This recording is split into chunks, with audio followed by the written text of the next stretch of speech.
Assalamualaikum warahmatullahi wabarakatuh. Kita kembali lagi di mata kuliah pengembangan aplikasi bergerak pertemuan ketiga. Pertemuan ini akan terbagi menjadi dua video sesuai dengan materi utama yang disampaikan. Materi utama di video ini adalah struktur Android Studio dan materi di video selanjutnya adalah Interactive User Interface. Terdapat dua topik materi pada bagian pertama ini, yaitu pengenalan proyek Android Studio dan penjelasan arsitektur model View Presenter atau biasa dikenal dengan istilah MVP. Topik materi pertama adalah proyek Android Studio. Pada topik materi ini akan disampaikan penjelasan tentang apa saja komponen yang dibutuhkan untuk membangun proyek Android Studio. Anda tidak usah bingung terhadap istilah-istilah baru yang akan Anda dengar. Yang penting adalah Anda dapat memahami bagaimana komponen-komponen tersebut bekerja dalam sebuah proyek Android Studio. Tampilan yang paling penting pada suatu proyek Android Studio adalah tampilan project folder. Untuk dapat masuk ke project folder, silakan klik tab project, kemudian pilih kategori Android. Oke, kurang lebih seperti inilah tampilan project folder dari suatu proyek Android Studio. Oh ya, saya menggunakan Darkula Themes di Android Studio saya sehingga tampilannya dominan berwarna gelap. Bagi saya, tampilan gelap nyaman di mata, terutama jika kita harus melakukan pemrograman selama berjam-jam lamanya. Oke, kita lanjut lagi. Sebelum belajar lebih dalam, pertama-tama kita harus memahami bahwa setiap proyek Android Studio setidaknya terdiri dari file Android manifest.xml yang ada di folder manifest. Lalu ada file mainActivity.java di folder Java. Lalu file activity_main.xml yang ada di folder layout di dalam folder rest.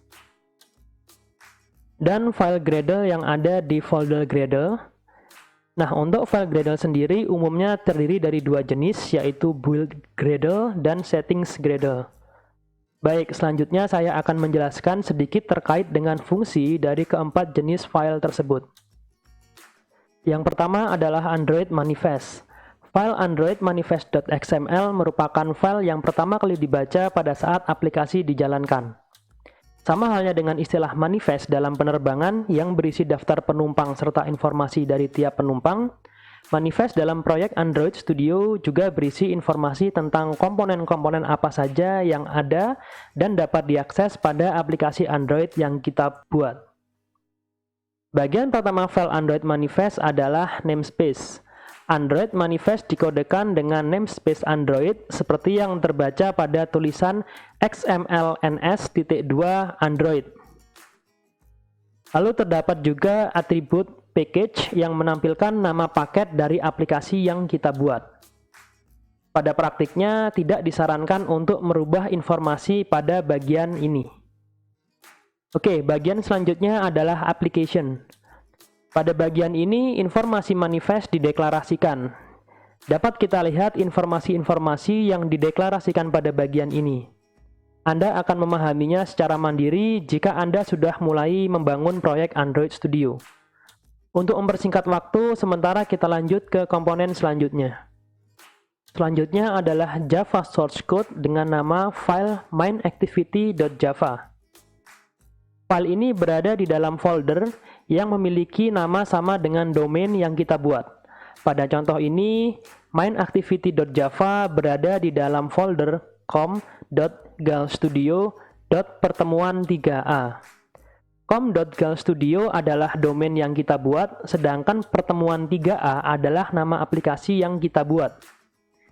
Bagian paling atas pada main activity adalah nama package yang seharusnya sama dengan nama modul yang kita buat. Lalu selanjutnya adalah bagian import yang mendeskripsikan library yang kita gunakan. Secara default, bagian import akan diringkas dan hanya muncul tanda titik-titik sebanyak 3 buah. Double klik pada ketiga titik tersebut untuk menampilkan detail dari library yang kita gunakan. Dan bagian terakhir adalah kelas utama. Setiap aktivitas pada aplikasi yang kita buat diimplementasikan sebagai kelas Java. Oke, sekarang kita beralih pada bagian REST atau Research. Seperti telah dijelaskan sebelumnya, folder REST digunakan untuk menyimpan resource atau sumber daya atau aset yang digunakan dalam proyek Android Studio. Secara default, folder REST terdiri dari 4 subfolder, yaitu Drawable, Layout, Bitmap, dan Values. Tampilan utama pada aplikasi kita dapat dilihat pada file activity_main.xml yang ada di dalam folder Layout. Jika file tersebut dibuka atau dibuka dengan cara di double klik, maka akan muncul tampilan layout editor seperti ini. Dapat dilihat secara default terdapat satu teks dengan tulisan Hello World. Komponen yang digunakan untuk menampilkan teks tersebut adalah text view seperti yang dapat kita lihat pada panel komponen tree. Jika kita klik text view yang ada di dalam komponen tree, maka kita dapat melihat panel atribut yang muncul di bagian sebelah kanannya.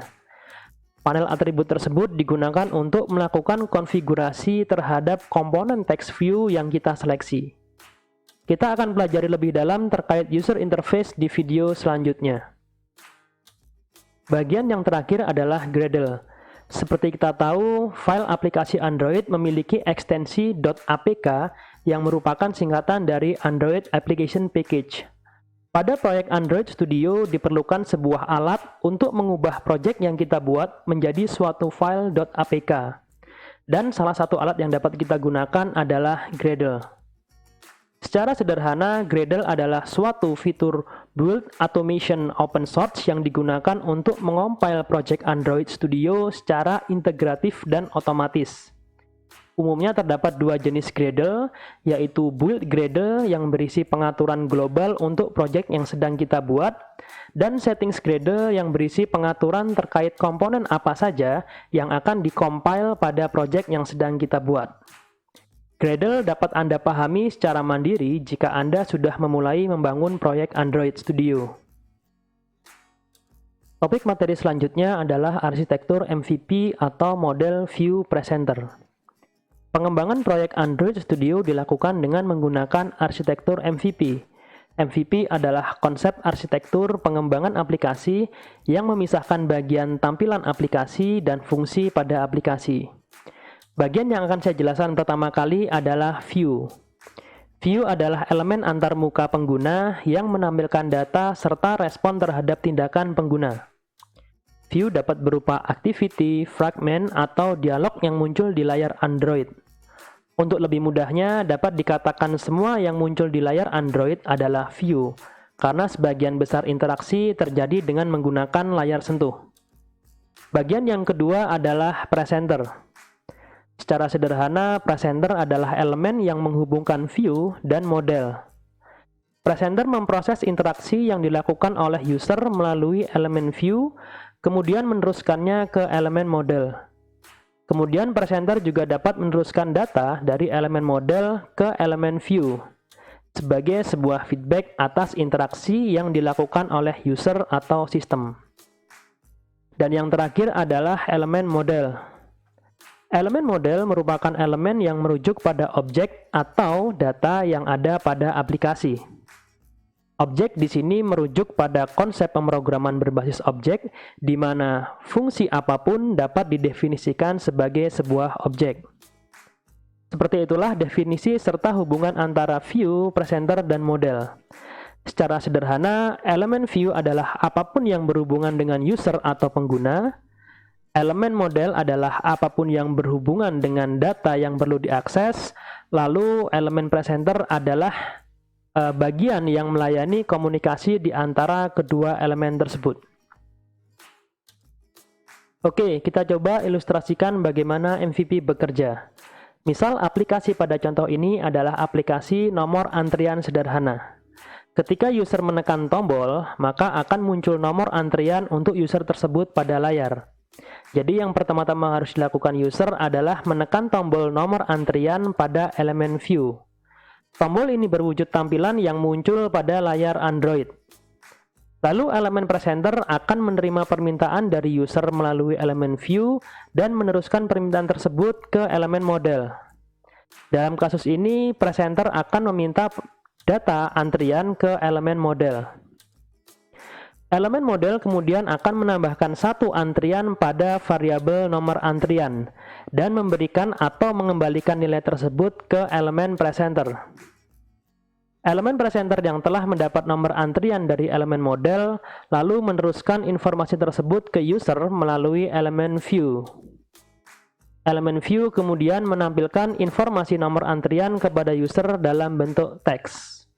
Oke, kurang lebih seperti itulah ilustrasi kinerja dari arsitektur MVP. Di video selanjutnya, kita akan melakukan praktik untuk membangun elemen view dengan menggunakan beberapa komponen user interface. Oke, sampai jumpa di video selanjutnya. Assalamualaikum warahmatullahi wabarakatuh.